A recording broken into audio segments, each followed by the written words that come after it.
Enfin, mon prière. Seigneur, merci parce que tu nous as sortis de la fosse. Merci encore une fois pour la parole que tu nous as laissée. Nous voulons l'ouvrir ce matin. Nous voulons te remercier pour ce frère qui vient nous visiter de temps à autre. C'est une bénédiction pour nous. Veuille l'accompagner, Seigneur, dans tout son message. C'est au nom de ton Fils que nous voulons te prier. Amen. Amen.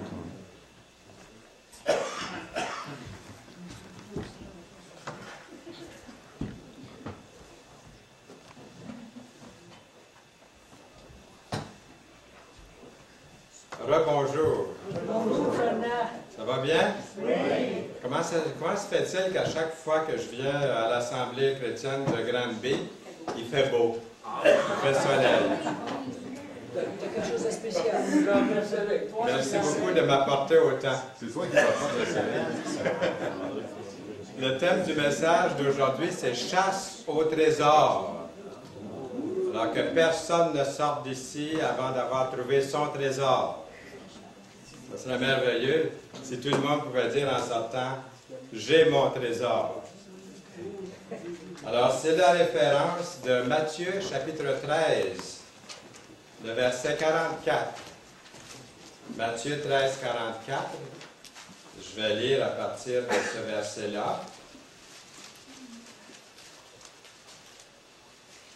Le royaume des cieux est encore semblable à un trésor caché dans un champ. Ici, c'est Jésus qui parle, qui prononce ces paroles. L'homme qui l'a trouvé le cache, et dans sa joie, il va vendre tout ce qu'il a et achète ce champ. Ensuite, nous lisons au verset 45. Le royaume des cieux est encore semblable à un marchand qui cherche de belles perles. Il a trouvé une perle de grand prix et il est allé vendre tout ce qu'il avait et l'a acheté. Le royaume de Dieu ou le royaume des cieux. Ce n'est pas le sujet de ce matin, mais je me dois de donner un petit mot d'explication pour mettre les pendules à l'heure. Vous remarquez que les pendules sont à moins 20 sur votre horloge, donc j'ai jusqu'à 10, mais c'est pas ça que je voulais dire.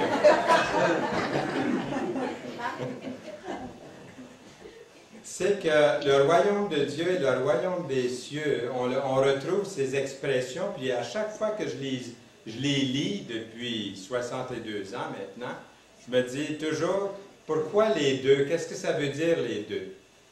Et puis, depuis un certain temps, depuis longtemps maintenant, je sais que c'est la sphère où Dieu règne, où sa volonté est respectée, où sa volonté est accomplie.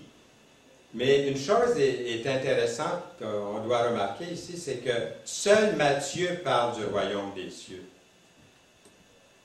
Alors que les autres, Marc, Luc, dans les mêmes phrases, emploient l'expression « royaume de Dieu ». Dans Matthieu 3, puis il y a plusieurs textes ici, je vous les donne. Marc 1, puis dans Luc 14. S'il y en a qui veulent avoir les références, je peux vous les donner après. Il y a plusieurs textes comme ça. Puis une des raisons de cette différence entre Matthieu et les autres peut avoir été que Matthieu écrivait pour les Juifs, comme vous savez, lesquels évitaient le plus possible de prononcer le nom de Dieu, par respect pour Dieu, afin de ne pas l'employer, ce nom-là, en vain.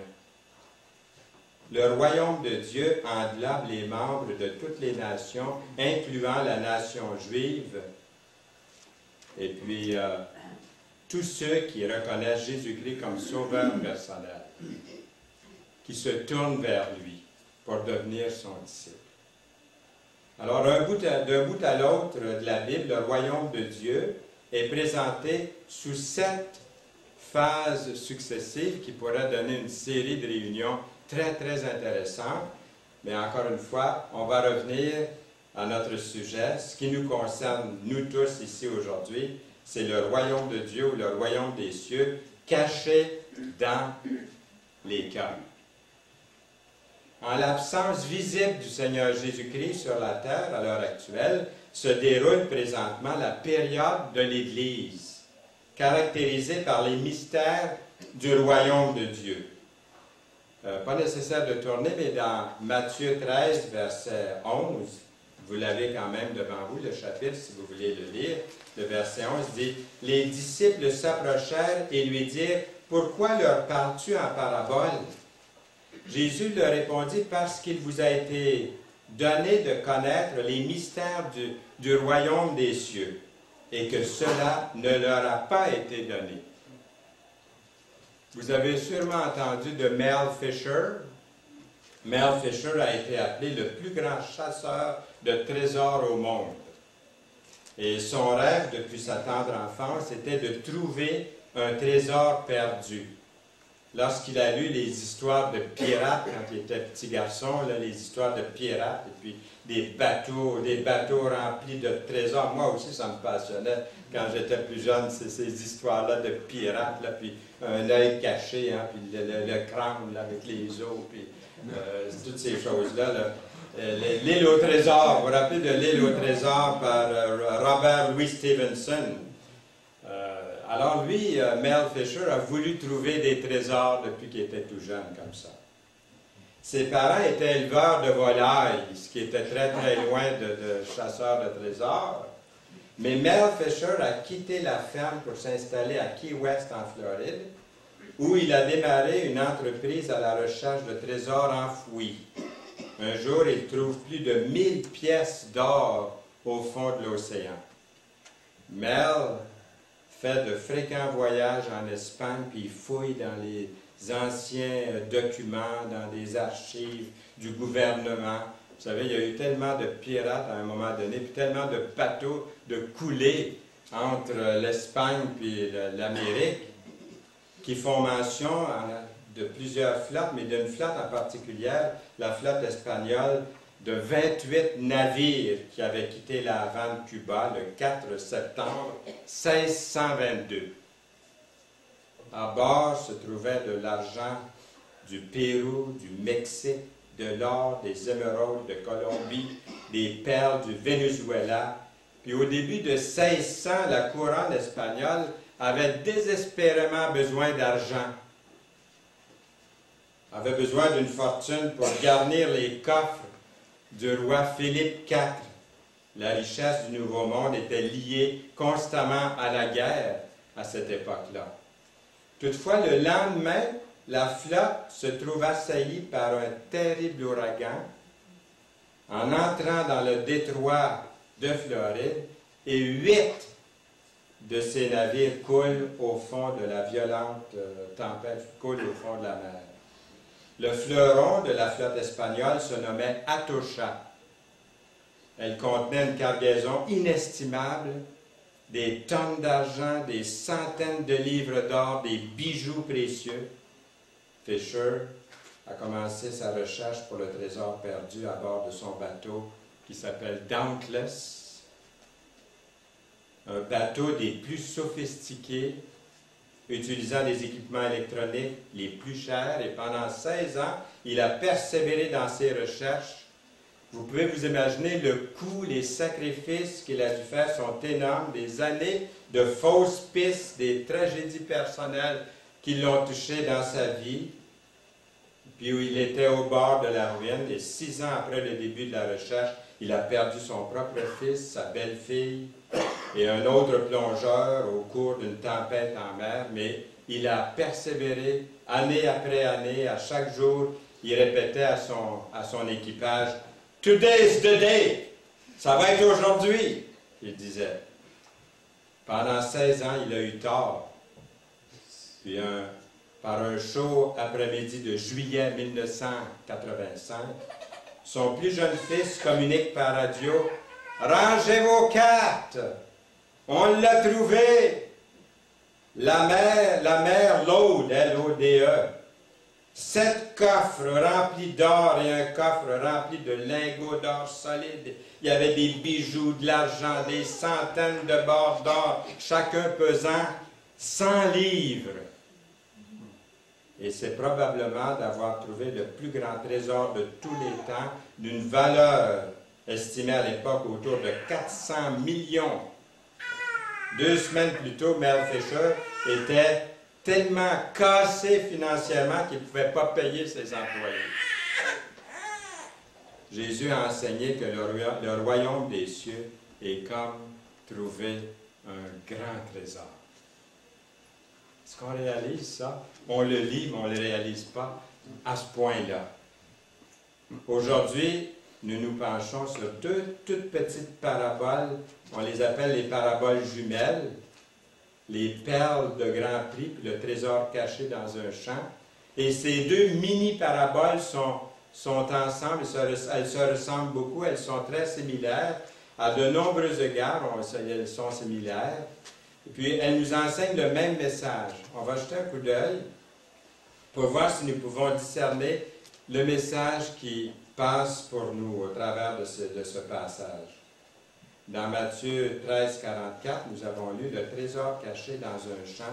Le royaume des cieux est semblable à un trésor caché dans un champ. L'homme qui l'a trouvé le cache et dans sa joie va vendre tout ce qu'il a et achète ce champ. » Comment faire tout à coup trouver un trésor caché dans un champ?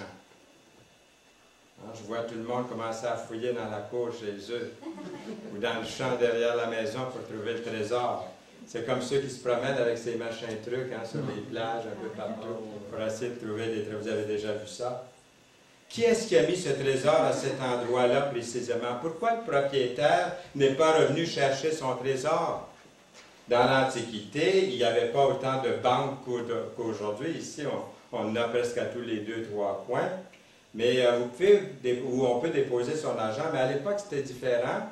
Si vous cachiez votre épargne à l'intérieur de la maison, c'était facile pour un voleur de venir et de prendre votre argent. Donc, les gens, souvent, ils cachaient comme ça dans des champs, dans des cours.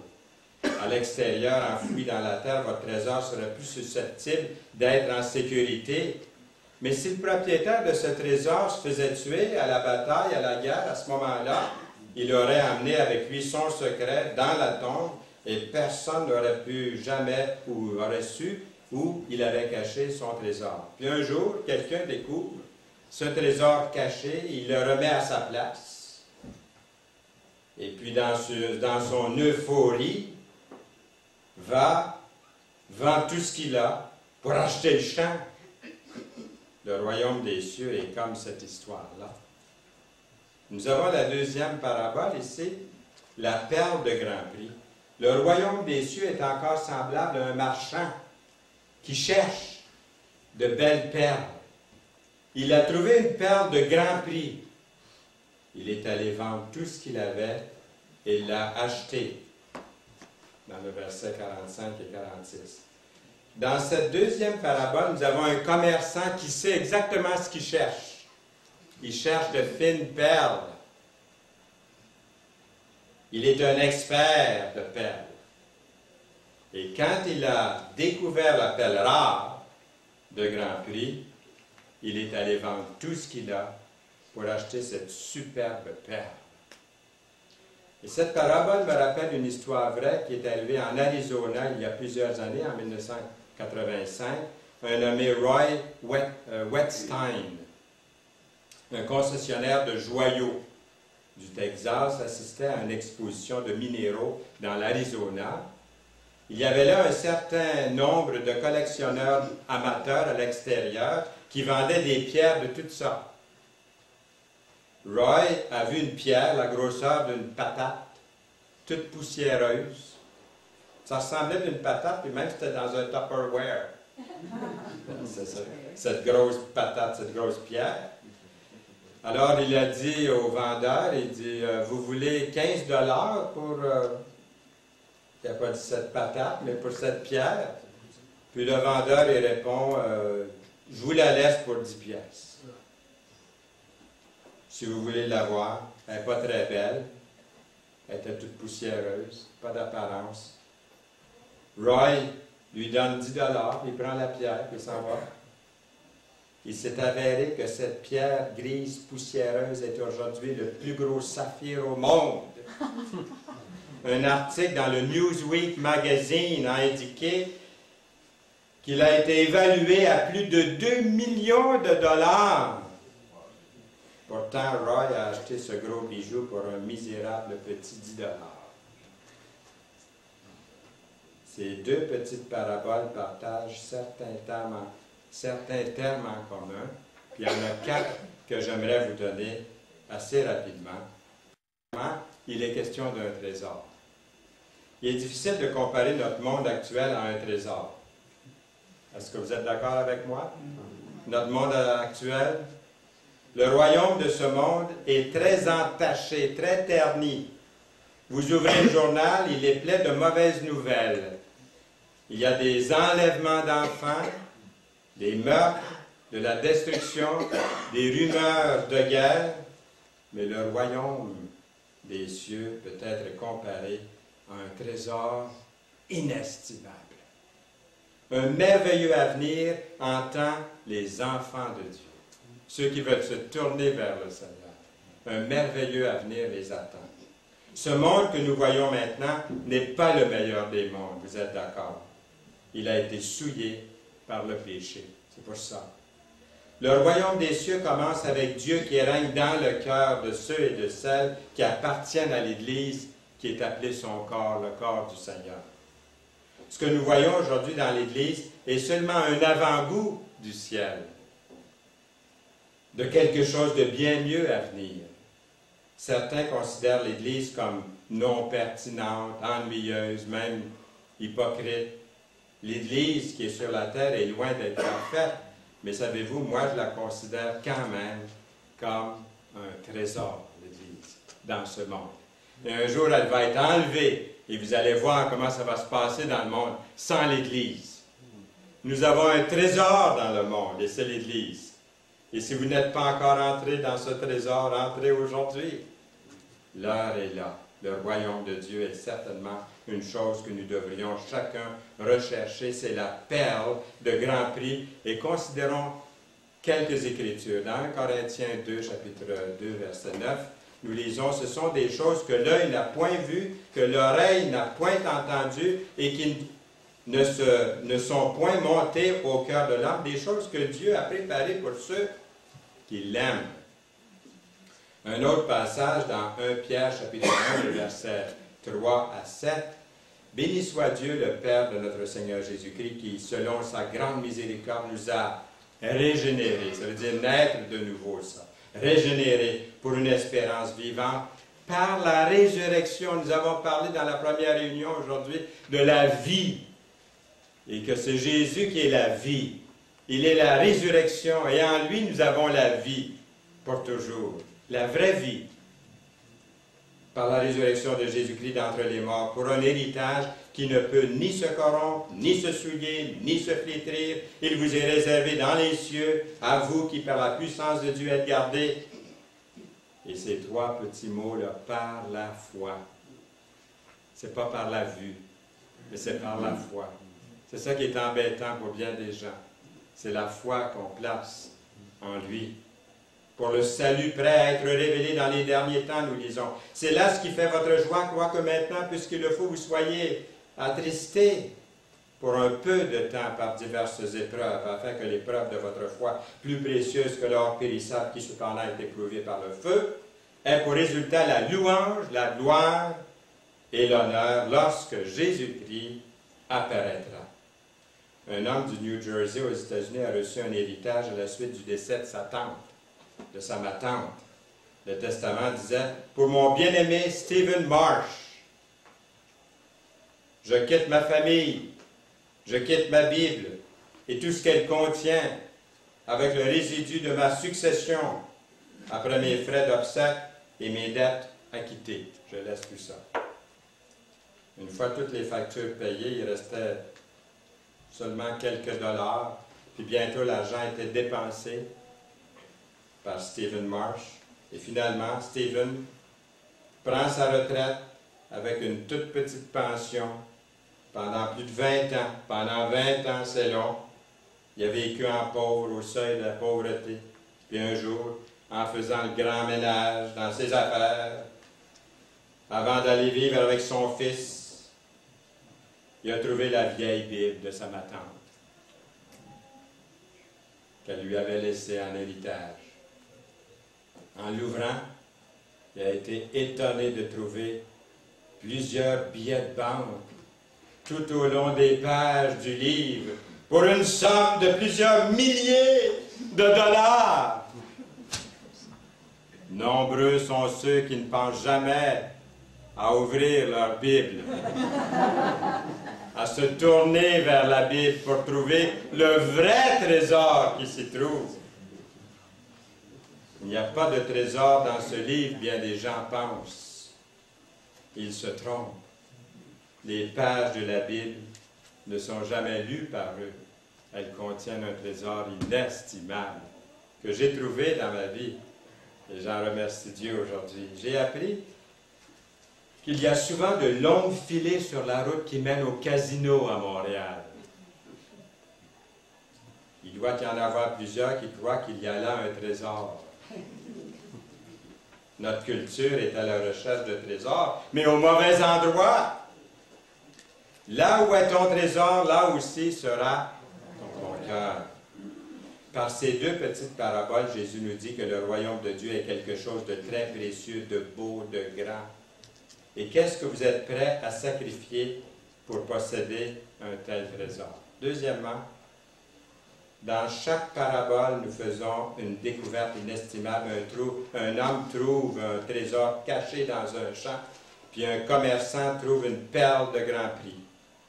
Quelquefois, pour découvrir le royaume des cieux, c'est à la suite d'une longue recherche qu'on trouve le Seigneur. Ça peut arriver. L'homme d'affaires savait ce qu'il recherchait et il s'est fixé à rechercher de fines perles, comme l'a fait Mel Fisher. Parfois, une personne veut trouver Dieu puis commence à chercher un petit peu partout, dans différents endroits. Il se renseigne, il lit, il cherche de gauche à droite. Il se renseigne peut-être sur des religions telles que l'hindouisme, le bouddhisme, le judaïsme, tous les ismes, sans oublier les différentes formes de christianisme. Il finit par constater que parmi les religions du monde, seul le vrai christianisme des évangiles offre la seule façon de se réconcilier avec Dieu, et c'est par grâce. La foi chrétienne affirme que Dieu est entré dans l'histoire par son Fils, le Seigneur Jésus-Christ. Le Seigneur s'est donné lui-même comme sacrifice pour votre péché, pour le mien. Et la validité de la foi a un lien direct avec la résurrection du Seigneur Jésus-Christ, le troisième jour. À la naissance de Jésus, il y avait un vieil homme avec une longue barbe blanche, sans aucun doute, qui s'appelle Siméon, qui attendait la consolation d'Israël. Il était à la recherche du royaume des cieux dans Luc 2, verset 25. Le Saint-Esprit lui avait dit qu'il ne verrait pas la mort tant que ses yeux n'aient vu le Messie. Jean-Baptiste est un autre homme qui était à la recherche du royaume des cieux. Jean, ayant entendu parler dans sa prison des œuvres du Christ, lui fit dire par ses disciples, « Es-tu celui qui doit venir?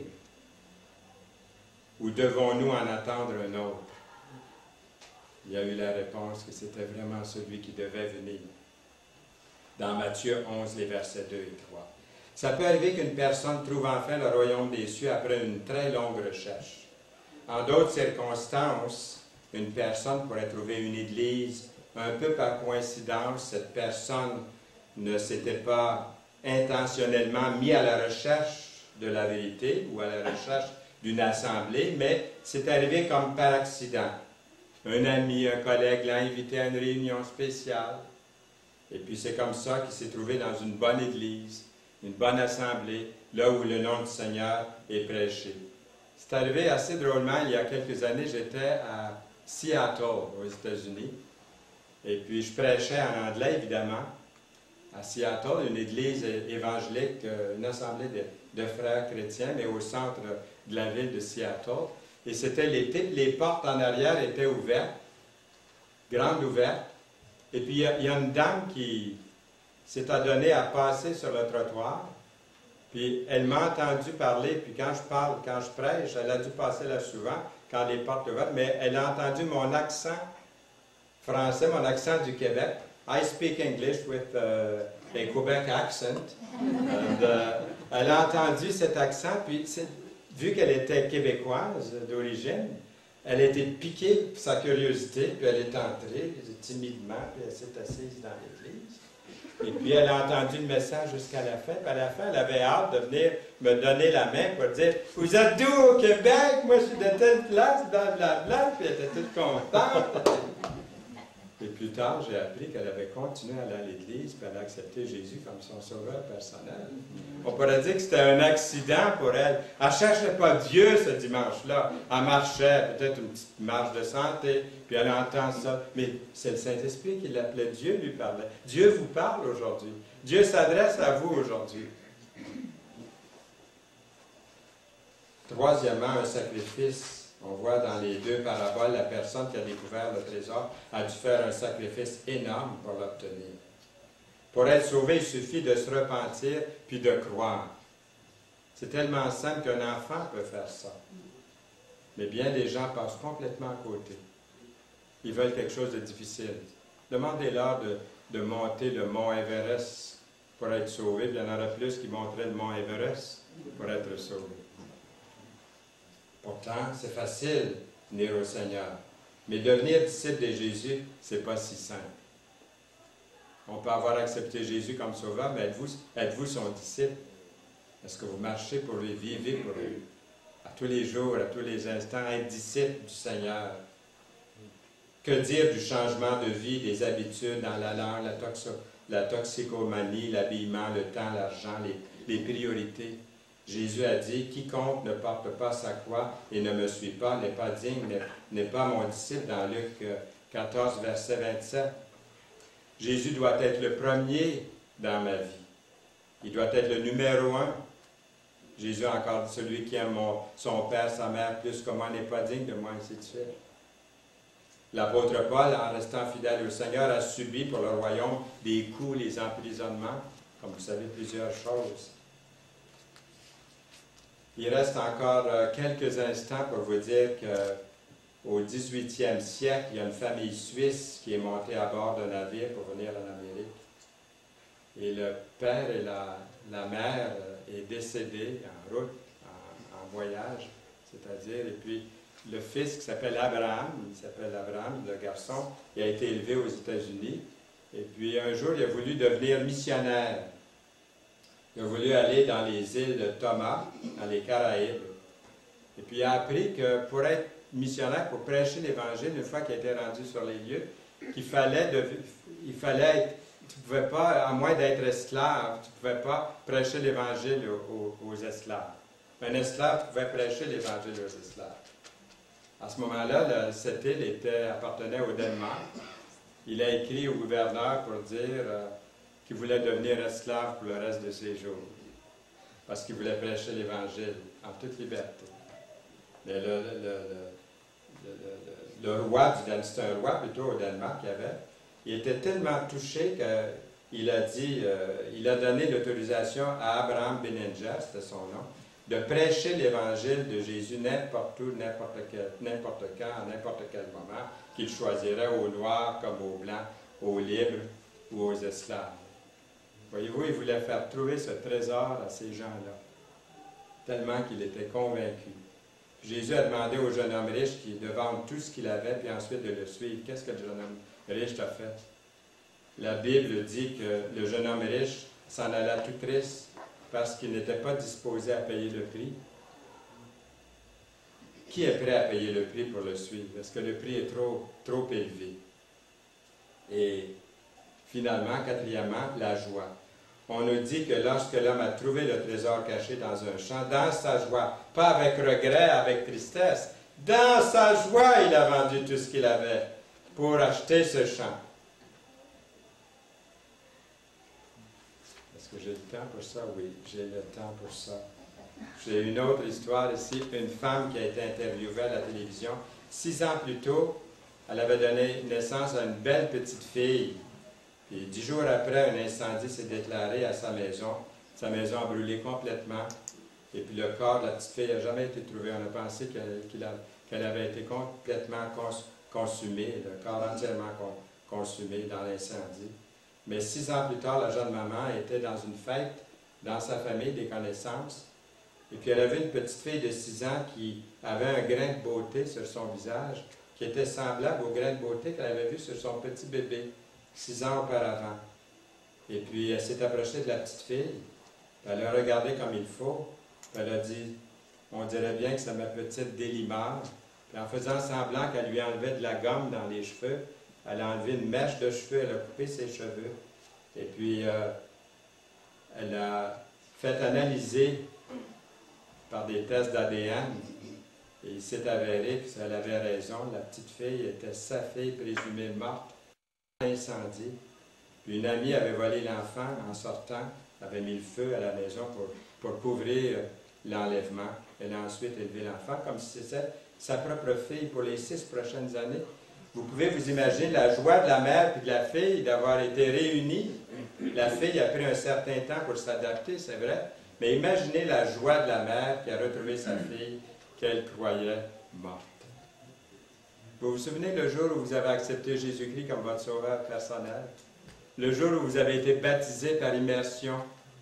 On appelle ça le baptême du Seigneur. Vous vous souvenez de ce jour? La joie, la paix. Vous l'auriez crié sur tous les toits du monde entier. Quelle joie de connaître. Connaissez-vous cette joie-là? Vous l'aimez sans l'avoir vu, nous lisons dans 1 Pierre 1. Celui qui peut vous préserver de toute chute, vous faire paraître devant sa gloire dans Jude 24. Le royaume des cieux est semblable à un trésor caché, à une perle de grand prix. Est-ce que vous avez ce trésor? Vous pourriez lui faire la prière, Père céleste, Seigneur Dieu, je te remercie de m'aimer et de m'offrir un trésor inestimable que je reçois aujourd'hui. Au nom du Seigneur Jésus. Merci pour la belle maison que tu es en train de me préparer lorsque j'aurai quitté cette vie. Vous pouvez faire cette prière. Amen. Amen. Seigneur, merci de ta bénédiction que tu veux et que tu répands sur chacun de nous aujourd'hui dans ce lieu. Que personne ne puisse sortir sans dire « J'ai trouvé ce trésor ». Qu'elle puisse sortir en disant « J'ai trouvé ce trésor en Jésus. C'est lui la vie. Je te remercie pour ce grand trésor et pour ce que tu prépares pour moi aujourd'hui. Au nom précieux du Seigneur Jésus. Amen. Amen.